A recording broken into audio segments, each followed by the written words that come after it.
Former Kaduna State Governor Nasir El-Rufai was caught in a video while addressing a group of Islamic scholars, saying the Muslim governorship ticket in the state will be sustained beyond 20 years by the grace of God. According to El-Rufai, and I quote, "What we succeeded in doing in Kaduna has now been repeated across the country. There is no liar that would come out and build his political campaign in the name of Christianity and win election. Peter Obi has tried it, but you have seen where he is now," end of quote. In the viral video on social media, El-Rufai further said that the victory of Bola Tinubu had silenced the Christian Association of Nigeria, adding that he will sustain an Islamic-dominated government for 20 years and unending not only in Kaduna State, but in Nigeria at large. Duk da taron dangin da aka yi, duk da addini da aka yi amfani da shi, Allah ya ba Asiwaju nasara. Abinda muka samu muka yi a Kaduna yanzu an yi shi a ƙasa gaba daya.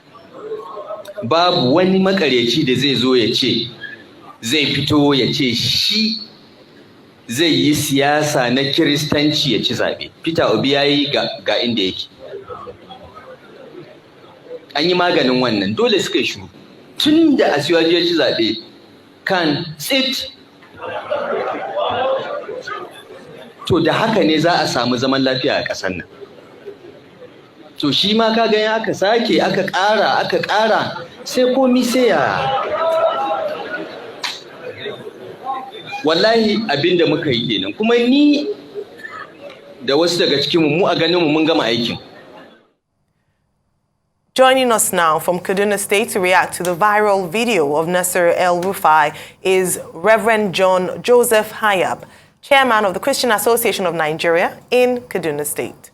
Good morning and welcome to the morning show, Reverend Hayab. Thank you and good morning to all Nigerians.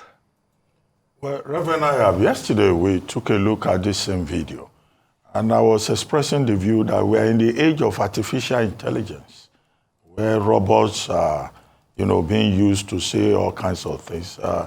And that perhaps, this could be an artificial intelligence, conditioned video. But if it is not, since it has not been denied by the outgone governor of Kaduna State, was he not in actual fact stating the truth? That the Christian community was so absent-minded, it allowed itself to be deceived. And now after the fact, Christian Association of Nigeria is now complaining and all of that. The Muslim proposition, was it not obvious enough? Let me thank you for inviting me, and to be honest with you, this video in the first place is real because that is El-Rufai for you.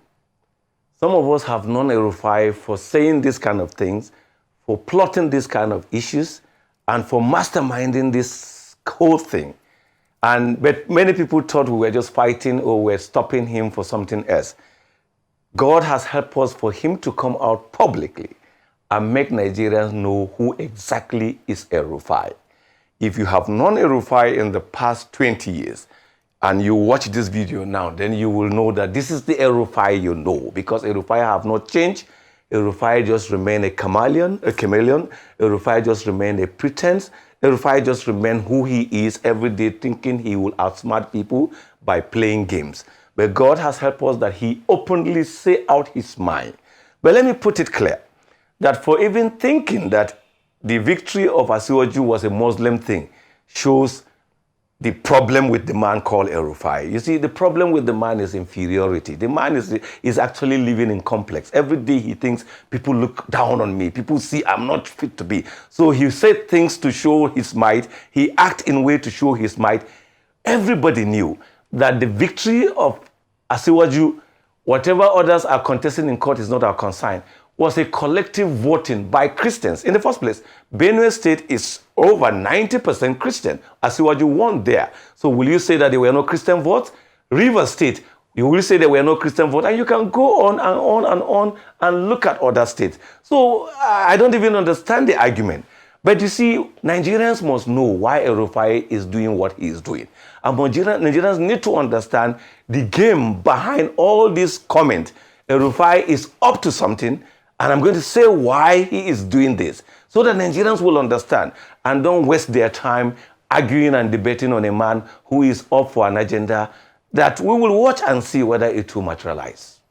All right. Okay. So I hear you that it's an agenda, and this is not new to particularly the Christian community in Kaduna State. But let's examine the weight of his statement.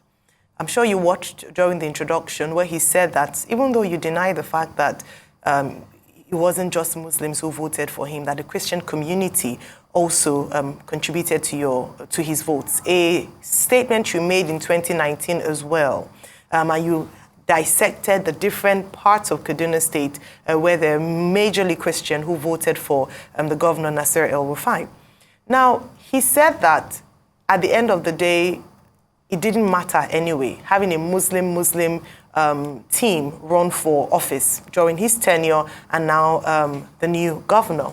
What do you make of that? How strong is the Christian community in Kaduna State, the Christian Association of Nigeria, and what is the official position of the Christian Association of Nigeria in response to this video? Let me put it this way. El-Rufai is fond of making these allegations and then turn out to water it down. In 2015, after the election, El-Rufai said in one of the television interviews that actually the Christian Southern Kaduna did not vote for him. Personally, I did not talk to him on phone. I went and sat one-on-one on him. Then I wasn't a CAN chairman, and I confronted him.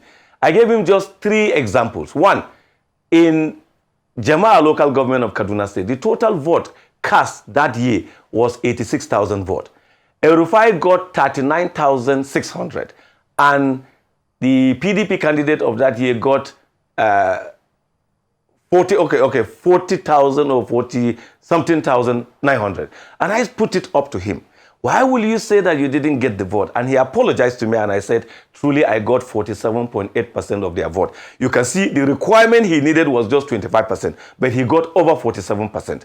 I even went further to tell him, Kachia local government, the total vote cast was around 60-something thousand. The difference between you and the other candidate was just 1,000 votes. So you got almost 49,000. He admitted it is true. In Sanga local, Kagarko local government, you even got that local government. And I went further to tell him about Kauru and others. And that ended the argument and the lies that he didn't get Christian votes. Even in 2029, because the requirement of the law is that you need to have 25% in two-thirds or one-third of the local governments. And he couldn't have gotten that without the local governments of Christians. But you see, I need to let Nigerians know, we have ever played this religious card. People are pretending I don't want to speak about it. Buhari, in all the 3 initial attempts he had to be president, played all these games, and it never worked on him. But because he had played that game, then he went into alliance with other political parties and eventually became president.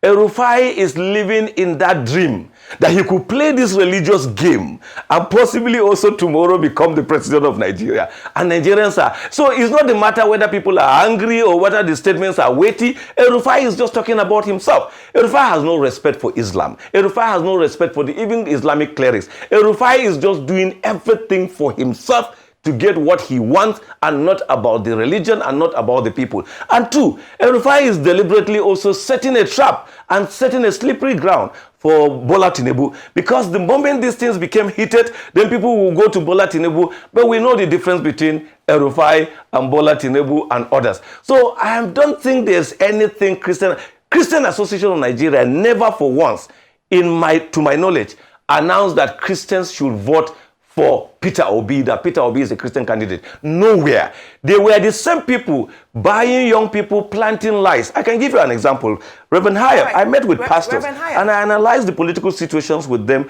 before the election. Before I knew what was happening on social media, it was announced. Fortunately for me, it was announced positively that I said Christians should not even vote for Peter Obi. But I know how they were trying to misquote other Christian leaders to give a picture as if Christians were asking Christians to, if Christians had really asked Christians to vote a Christian candidate, the result of this election cannot be what it is now. But you know, since he's up to something, he's playing a game, What he will do is to confuse people, to set up Christians against Muslims, to set up Christians against the current government, and then he will stand to benefit tomorrow. Unfortunately, I will say to him, he has failed from the onset. He has actually proved to Nigerians that he is not even in the first place fit to be a leader. I think that was one of the problems in Nigeria. We give people power without testing their emotional stability, whether they are mentally all right to lead. But they get Reverend opportunity Hayab, to lead and Reverend continue Hayab, to very act. quickly. When he was DG, Reverend Hayab, DPE, can you hear me? Okay. The second question, what is the official position of Christian Association of Nigeria? Are you speaking in your capacity, or are you speaking on behalf of CAN, of which you're chairman in Kaduna? What is the position in response to former Governor Nasir El-Rufai's statement? Just an official position. Truly, if I want to say our response, our simple response is that ignore the madman. Ignore the man who is calling for attention. Ignore the man who is up to a gimmick or to an agenda. Don't even take him serious. I believe, even if El-Rufai's son is the one who succeeds El-Rufai, he will not behave like El-Rufai. And I know Ubasani or whoever is in government now will definitely find a way of uniting the state and taking the state to a higher ground. If his Muslim ticket has actually succeeded, we wouldn't have had the killings we had in Kaduna, we wouldn't have the division we are having in Kaduna, we wouldn't have the problem we have in Kaduna. So there was no even success to record about. So El-Rufai is just trying to play game, and we don't even want to glorify his game. We simply see him as someone whose era and influence and power is over, but he wants to still be relevant, and he wants to bring up something that will give him relevance, because he knows that there are so many ignorant people around who may think that he's defending faith. But I can tell you, so many imams will remind him how he demolished their mosques, how he denied them even going to Mecca, how he maltreated them and never respected them as people of faith. So it's just politics to gain. I've said there was a precedent he is trying to take advantage of. But El-Rufai, Buhari had some kind of three things you do not have. One, Buhari was seen by the people at that time to be honest. Buhari was not a talkative and careless talking like you are. And Buhari was seen by people to some extent as someone who they can deal with. But 90% of the people know that everything you say is lies and only for your own game. So we will not fight Muslims, we will not accuse Muslims, because we know El-Rufai is not speaking for them, and we know that Muslims will not think that way.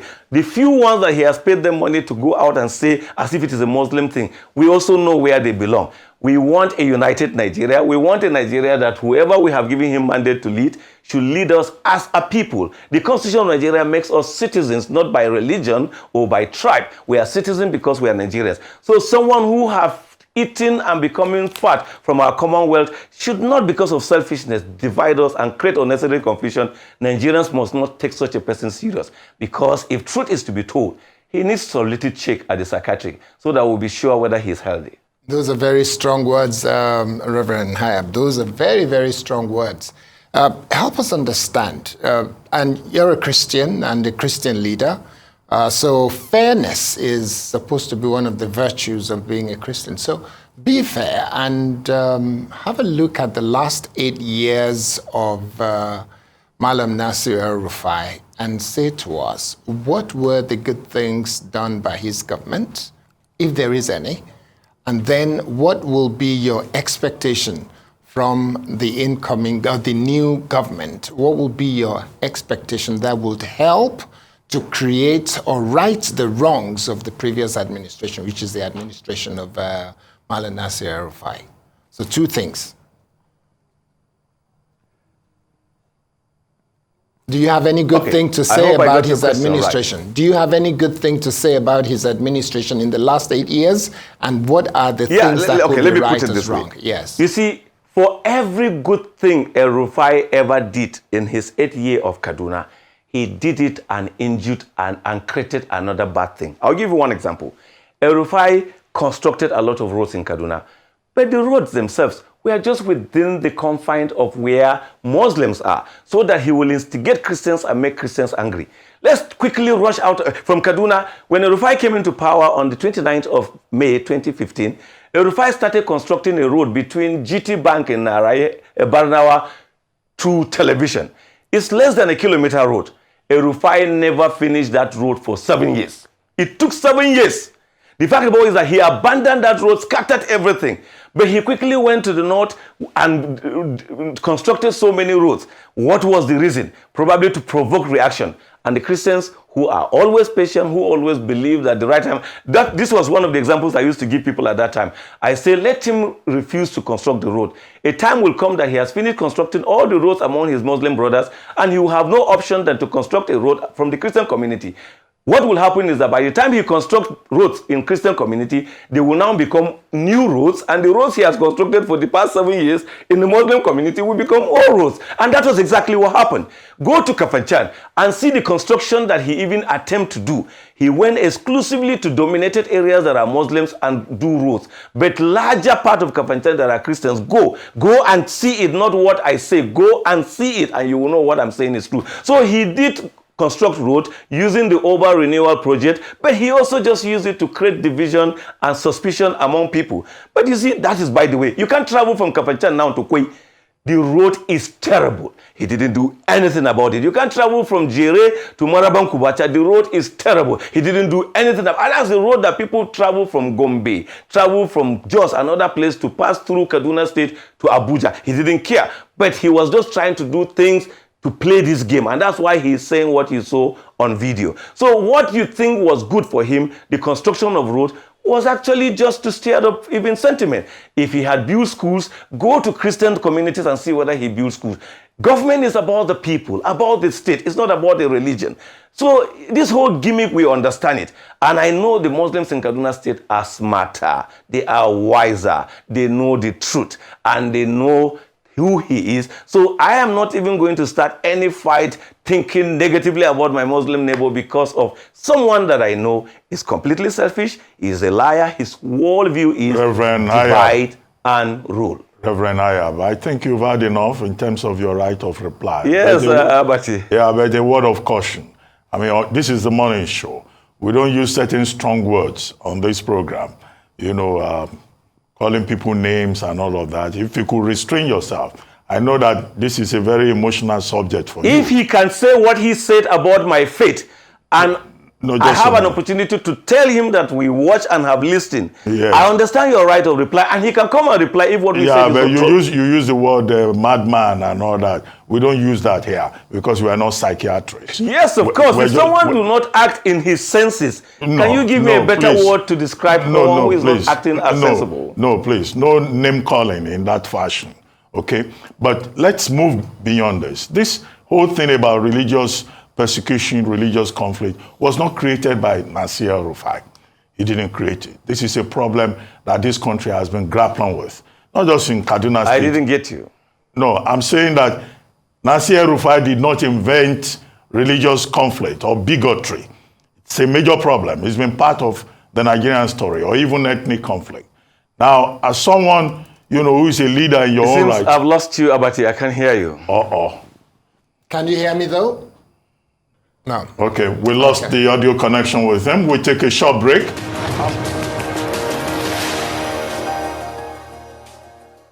Welcome back to the morning show here on the Arise News channel. Our guest is still Reverend John Joseph Hayab, chairman of the Christian Association of Nigeria in Kaduna State.